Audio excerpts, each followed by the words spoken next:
j'espère que vous allez bien. Commencez déjà par faire ça, faites ça, voilà, ça nous fait beaucoup de bien, faites ça. Bonjour, je suis Annick Abba, alias Femme Atypique, alias la femme de ménage. Bienvenue sur ma chaîne. Sur cette chaîne, je valorise mon métier. Je valorise mes congénères, ces hommes et femmes qui versent deux petits métiers au quotidien pour subvenir à leurs besoins et à ceux de leur famille. Je parle d'entrepreneuriat. J'encourage les femmes à se lancer dans l'entrepreneuriat avec deux petits budgets parce que c'est exactement ce que j'avais fait. Je valorise la femme noire, c'est là qui a compris qu'il était temps qu'elle sorte de la médiocrité, qu'elle avait un rôle important à jouer pour le changement de la communauté noire.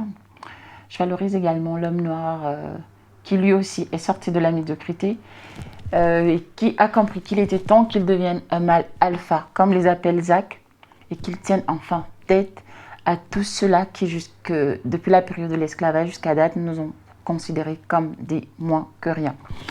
Je parle de beaucoup de choses, je parle des changements que le Seigneur opère dans ma vie depuis que j'ai fait le choix de revenir avec lui. Alors, si tout ça vous intéresse, faites ça, abonnez-vous, likez, partagez, commentez, même si c'est pour critiquer, faites-le parce que ça me permet, moi, de m'améliorer. Alors, parlons de mon métier, justement, je suis en train de faire du repassage. Je fais le repassage de mes clients. Bon, ça, c'est la pochette de mon ordinateur. Donc, bref, c'est un peu le bazar là. Et je me suis arrêtée 2 minutes parce que je suis en train de faire le repassage de l'autre côté là-bas. Je me suis arrêtée 2 minutes pour faire cette vidéo. Parce que je suis seule, donc en attendant que... Enfin, je profite tant que mes enfants ne sont pas là pour faire la vidéo. Et c'est d'ailleurs ce qui explique le bazar là. Ça, c'est le dodo de je ne sais trop qui. Ça, c'est le coussin de je ne sais trop qui. Ça, c'est le dodo quoi de je ne sais trop qui. Bref, et ça, c'est le panier. Le panier. J'ai l'air des clients. Donc, voilà. C'est ce qui explique ce bazar-là. Et comme je vous dis souvent, moi, je me présente à vous dans la réalité. Je suis une maman, je suis entrepreneur, j'ai plein de choses à faire. Donc, la vie n'est pas facile, quoi. C'est une histoire qui m'a été racontée, honnêtement. Je voulais faire ça vite fait. J'espère qu'elle ne sera pas longue, ma vidéo. Je vais essayer d'être brève. C'est l'histoire d'une dame qui a découvert que son mari était ce que Zach appelle souvent papa, papa, maman, maman. Donc, elle a découvert ça en fouillant le téléphone de son mari. Et en fait, son mari fait ça avec le mari de sa meilleure amie. Donc, c'est une histoire compliquée. Sa meilleure amie était au courant. Elle a fermé sa bouche parce que voilà, son mari a une situation sociale très, très intéressante. Il a une bonne position sociale. Vous l'aurez compris, hein, il a beaucoup d'argent. Donc, elle a fermé sa bouche en se disant, tant que moi, je tire mon épingle du jeu, il n'y a pas de problème. D'ailleurs, je ne suis pas la seule. Et donc, elle a dit ça à sa meilleure amie, pensant que celle-ci allait se fâcher. Et lui a dit, bof, moi, j'étais au courant.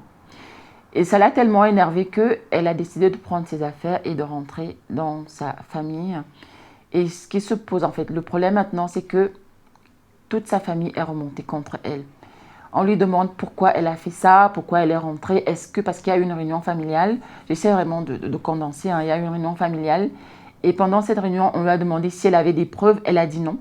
Donc, on lui a dit, comment est-ce que tu peux dire que tu as vu ce que tu racontes? Elle a dit, oui, je n'ai pas eu la présence d'esprit de copier, machin, les vidéos et autres. En plus de ça, je ne voulais pas que ça se retrouve entre les mains des gens parce que son mari aussi a une bonne situation sociale. Donc, on lui dit, tu n'as pas de preuves, tu ne peux pas justifier ce que tu dis. Donc, limite, c'est du mensonge. Donc, si vous voulez, la situation s'est retournée contre elle. Et tout le monde lui a dit qu'il fallait qu'elle présente des excuses à son mari et qu'elle retourne dans son foyer. Et elle dit non, que je ne peux pas le faire. Et donc, son mari aussi est sur cette position-là, genre, il faut que tu me présentes des excuses. Donc, la réunion, elle dit que tout le monde qui était là lors de la réunion s'est retrouvé en train de faire des courbettes à son mari, s'est retrouvé en train de demander pardon à son mari, genre, ouais, notre fille, on ne sait pas ce qui lui arrive, blablabla, depuis qu'elle fréquente les réseaux sociaux, bref, ça allait dans tous les sens, depuis qu'elle se prend pour une femme moderne. Son mari lui avait offert des vacances, lui offre souvent des vacances, entre autres à Dubaï, donc voilà, depuis qu'elle voyage, elle se prend pour une blanche. Bref, elle me dit qu'on lui a dit tout et n'importe quoi. Donc, tout le monde s'est retourné contre elle, que ce soit dans sa famille, que ce soit dans sa belle famille.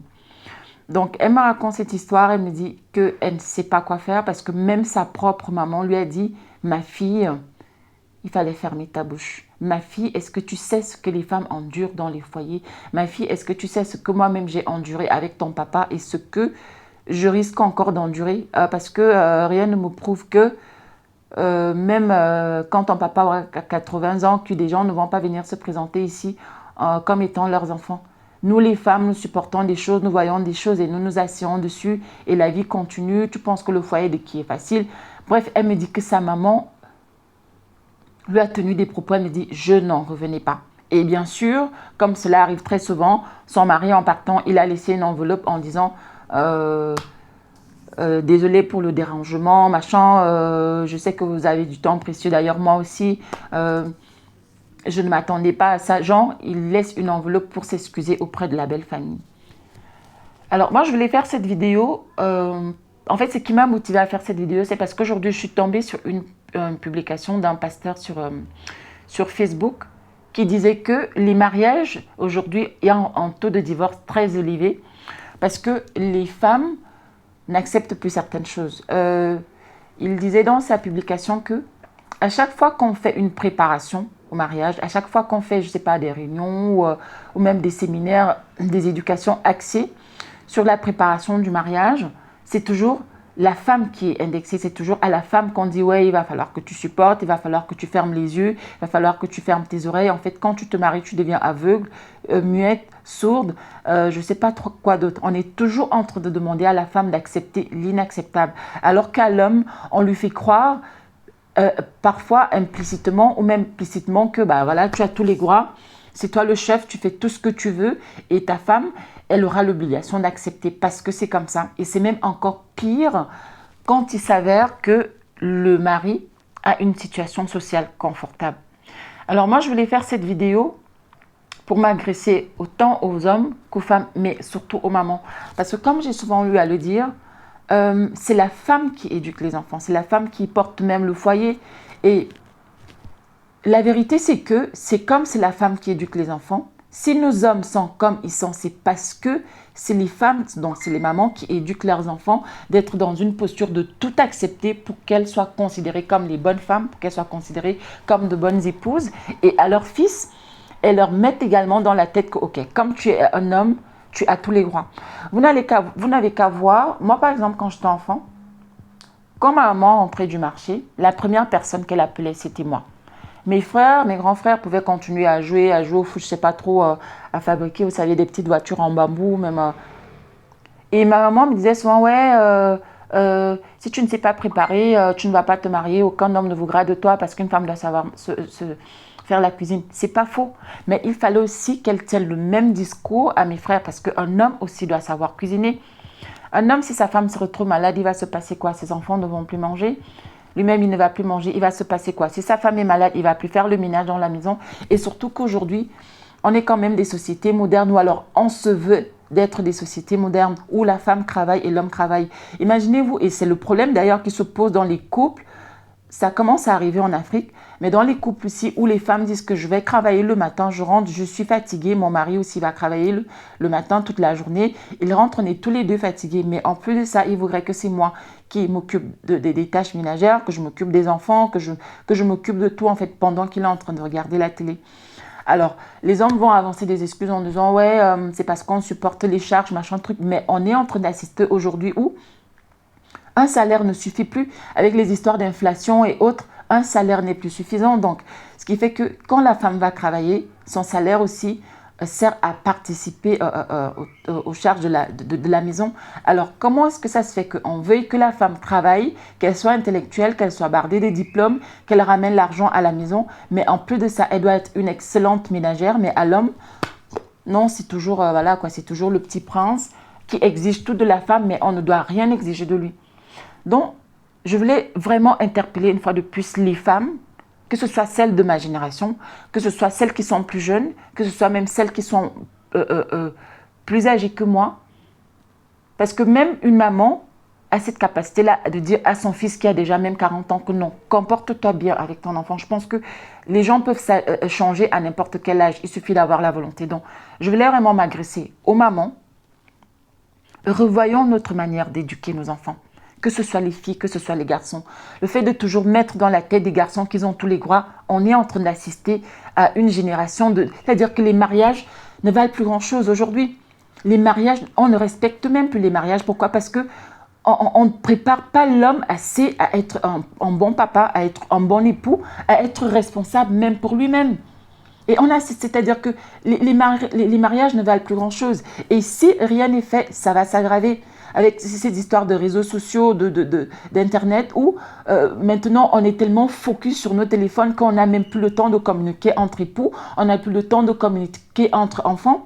Et si rien n'est fait à la base, c'est-à-dire que dès le bas âge, commencer à dire aux jeunes garçons à le préparer, à être responsable une fois qu'il sera adulte, on court vers la catastrophe. Alors, pour revenir à l'Afrique, on a déjà tellement de problèmes.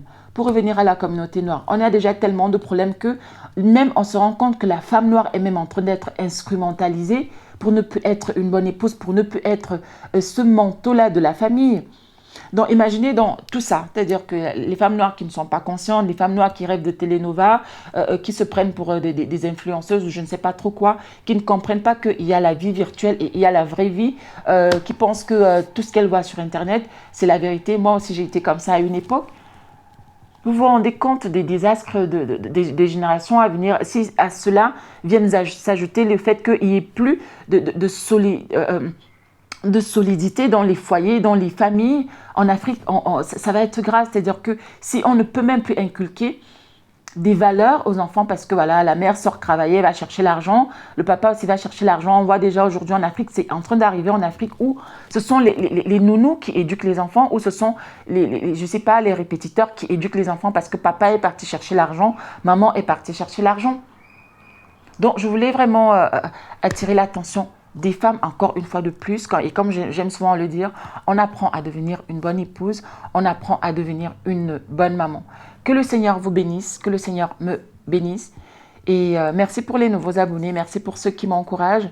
Merci pour tous ceux qui sont en train de me soutenir dans ce projet qui est ô combien important pour moi. N'hésitez pas à laisser un commentaire, à dire ce que vous pensez. Que le Seigneur vous bénisse, que le Seigneur me bénisse une fois de plus et à très prochainement pour une nouvelle vidéo. Tchuss.